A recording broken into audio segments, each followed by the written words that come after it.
Well, the Ducks overcame the injury to not just LaMichael James against the Sun Devils, but also to Darren Thomas, who went down with that knee injury in the third quarter. It was the quality play of the backups and some big plays that helped Oregon pull out the 41-27 win. We have depth. That's a quality that most teams don't have.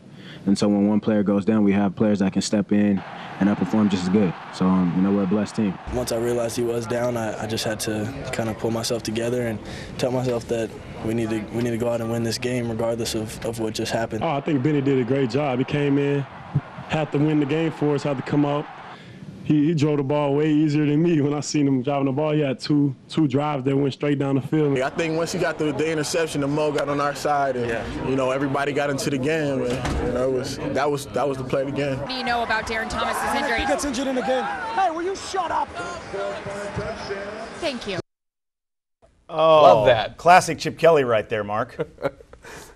Enough said. Enough said. In this game, you look at the Brian Bennett factor. I mean, he came in, managed the game. Real quickly, your thoughts on him? Again, it's just, another young person that's practiced hard, that's stepped up, has done what his coaches have told him to do. And again, give credit to Chip and his staff getting these guys prepared, ready to go. All right, well, we'll see what the future brings for the quarterback position. But once again, Oregon State was its own worst enemy in dropping its 5th game of the season, this one to BYU. Still to come on ITP. Was it Steve Young reincarnated? Nope, it was Riley Nelson doing it with both his arm and his feet. Guy like that pulls the ball down, makes a guy miss, runs for first down. So what looked like it was going to be a good play for you turns into failure.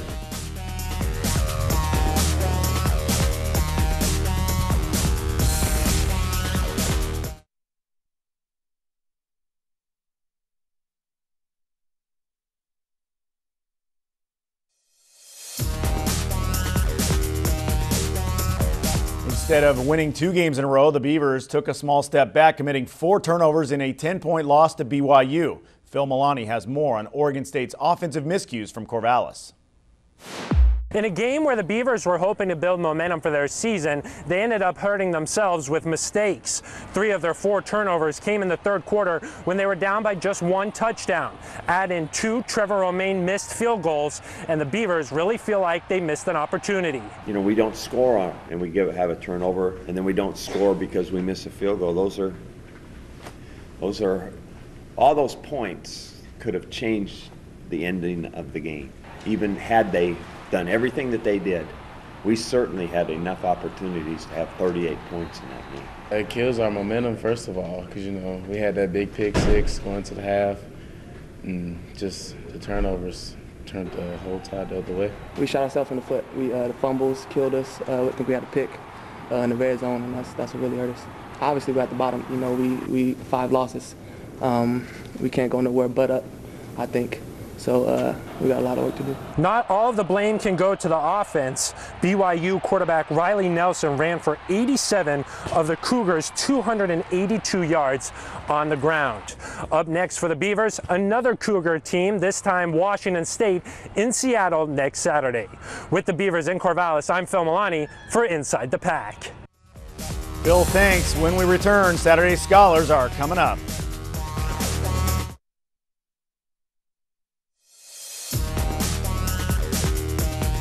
We are ready to head into the real meat of the schedule with the second half of the season, guys. But first, Saturday Scholars. Yeah, how good were the Huskies beat in the second half? Keith Price tallying 4 more touchdown passes, all in the first half. All 4 different receivers against Colorado, giving him 21 now on the year, tied for second best in the country with Kellen Moore from Boise State. And the Huskies are ranked for 22 in that AP poll. Mark, what do you got?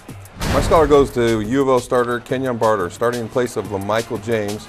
Barter overcame fumbles and had a career best in carries with yards, and had 31 and 171 yards. 171 yards rushing for Kenyon. My scholar goes to the second coming of Steve Young, Riley Nelson of BYU. 217 yards passing, 87 yards rushing, 3 TDs to just 1 INT as the Cougars get a 10-point win on the road in Corvallis. No doubt satisfying for the former Beaver, Bronco Mendenhall. All right, Mark. Ducks head to Colorado, a place you know a little bit about. Yeah, absolutely. I actually went to Colorado on a recruiting trip many years ago. They got their work cut out for them, even though they're not having a good season so far. I think they're going to come in very strong against the Ducks and try their best. hopefully the Ducks can get some guys healthy and see what they can do at the end of the season here. All right. Well, thanks for watching Inside the Pac. Thanks to Mark Schmidt for joining us. We'll see you next week. Thank you.